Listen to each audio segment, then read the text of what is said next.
ইয়া রাসূলুল্লাহ ইয়া হাবিবাল্লাহ, ও নবীজি উনি হইলেন আপনার আব্বা আদি পিতা হযরত আদম আলাইহিস সালাতু ওয়াস সালাম। ও নবীজি যেহেতু উনি আপনার আব্বা, আপনার আব্বাকে আপনি সালাম করুন সুবহানাল্লাহ। নবীজি আব্বাকে সালাম করছেন, ওনার পিতাকে কি করছেন? সালাম করছেন। ভাই আমার লক্ষ্য করে দেখেন, আল্লাহর পয়গম্বর হযরত আদম আলাইহিস সালাতু ওয়াস সালামকে সালাম করলেন। সালাম করানোর পর পরিচিত হলো আদম আলাইহিস সালাতু ওয়াস সালাম আল্লাহর পয়গম্বর বিশ্ব নবী রাহমাতুল লিল আলামিনকে কিছু উপদেশ দিলেন। আল্লাহর নবীকে বাবা হিসাবে সন্তানকে আপনারা উপদেশ দেন কিনা? সন্তানকে বলেন না, ছেলে তুমি যদি আলেম হও তোমাকে এই দিব, আর তুমি আমার কথা না মানো তোমাকে কিছু দিব না। এমন উপদেশ দেন না? বাবা তুমি আমার সন্তান, তোমাকে আমি বলছি অমুকের বাড়ি তুমি যাইবা না, বাবা তুমি এই দিকে যাও সেই দিকে যাইও না, বাবা এই দিকে যদি যাও এই দিকে যাইলে তোমার বিপদ আসবে, অমুকের ছেলে হাতে তুমি চলবা না, চললে তোমার বিপদ আসবে, কারণ অমুকের ছেলে চোরা, কারণ সুরের হাতে দেখলে মানুষ কি হয়? সুর হয়ে যায়। বাবার কি উপদেশ? ভাই আমার লক্ষ্য করে দেখেন, আল্লাহর পয়গম্বর প্রথম নবী আদম আলাইহিস সালাতু ওয়াস সালাম তার সন্তান হযরত নবীজি মুহাম্মদুর রাসূলুল্লাহ সাল্লাল্লাহু আলাইহি ওয়াসাল্লামকে কিছু উপদেশ দিলেন।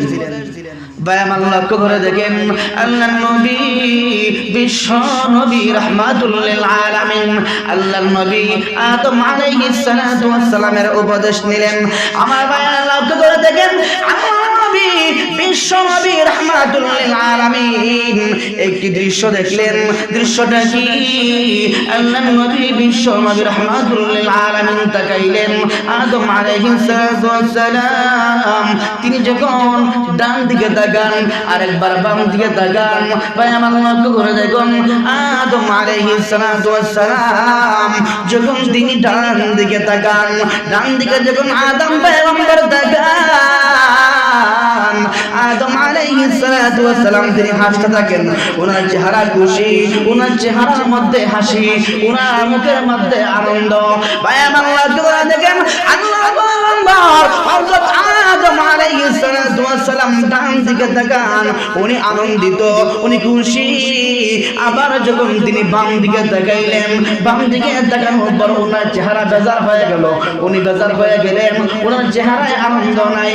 আল্লাহর পয়গম্বর বিশ্ব নবী রাহমাতুল লিল আলামিন জিবরাইল আলাইহিকে প্রশ্ন করলেন, জিবরাইল বুঝতে পারলাম না, আমার আব্বা আদম আলাইহিস সালাতু ওয়াস সালাম উনি একবার ডান দিকে তাকান আর একবার বাম দিকে তাকান।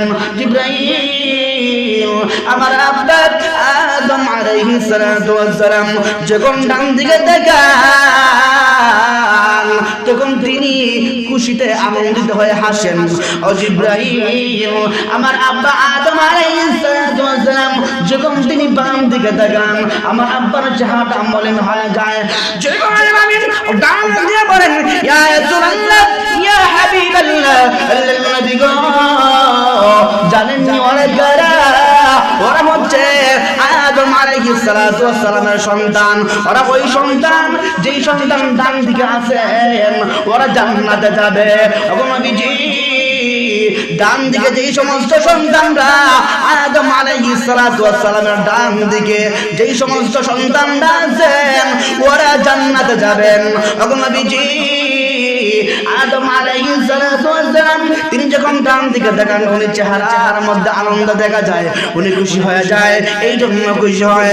আমার বাবারা বলুন, আপনার সন্তান স্কুলে কলেজে লেখাপড়া করে, আপনার সন্তান যদি মমতাজ পায়, এ প্লাস পায়, বললেন ভাই আপনারা খুশি হন না বেজার হন? আপনার সন্তান যখন স্কুলে 1 নাম্বার হয়, গোল্ডেন পায়, এ প্লাস পায়, আপনারা খুশি হন না বেজার হন? খুশি রানি? আপনার মেয়ে কলেজে লেখাপড়া করে, চান্স পাইছে ইউনিভার্সিটিতে, আপনি খুশি না বেজার? খুশি।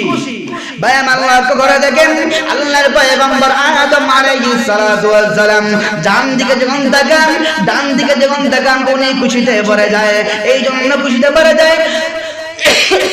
জিবরাইল আমিন ডাক দিয়া বলেন, ওগো নবীজি আদম আলাইহিস সালাতু ওয়াস সালামের দিকে যেই সমস্ত মানুষ আছে ওনার সন্তান ওরা জান্নাতি। এই জন্য আপনার আব্বা আনন্দিত, আপনার আব্বা খুশিতে ভরে যায়।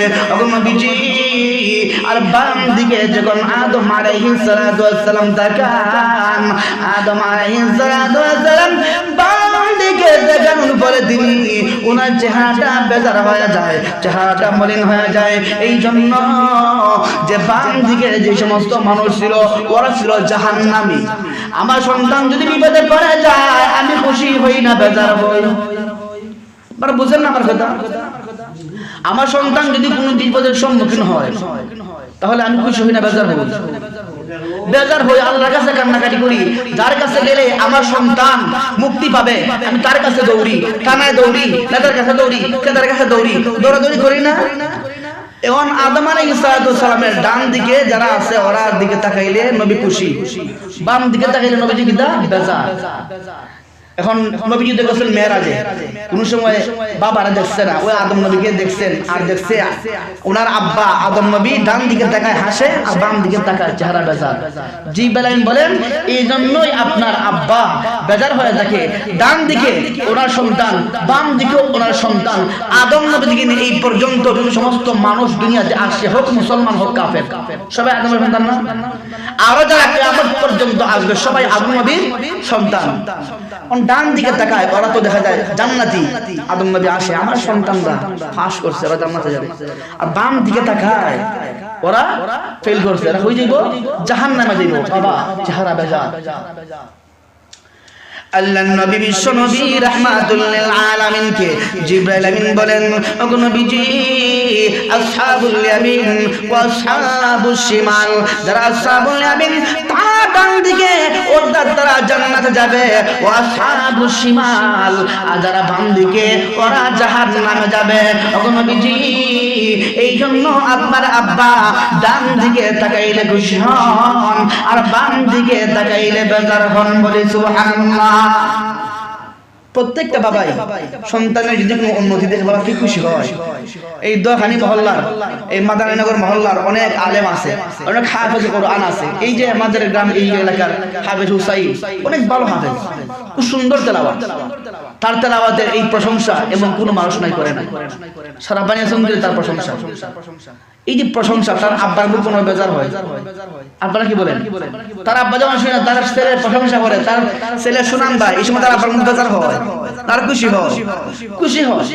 প্রত্যেকটা সন্তান চায় আমার, আমি যেমন হয়েছি আমার সন্তানের জন্য কি হয় ভালো হয়, আমার সন্তান যেন সামনে আগাইতে পারে, তার সম্মান যেন দিন দিন তারাক্কি হয়। প্রত্যেকটা আব্বাই এই চেষ্টা করে। কিন্তু আদম আলাইহিস সালাতু ওয়াস সালামের সন্তান একদল হবে জান্নাতি আর একদল হবে জাহান্নামী। উনি দেইখা ডান দিকে তাকাইলে খুশি, বাম দিকে তাকাইলে বেজার। ভাই আমার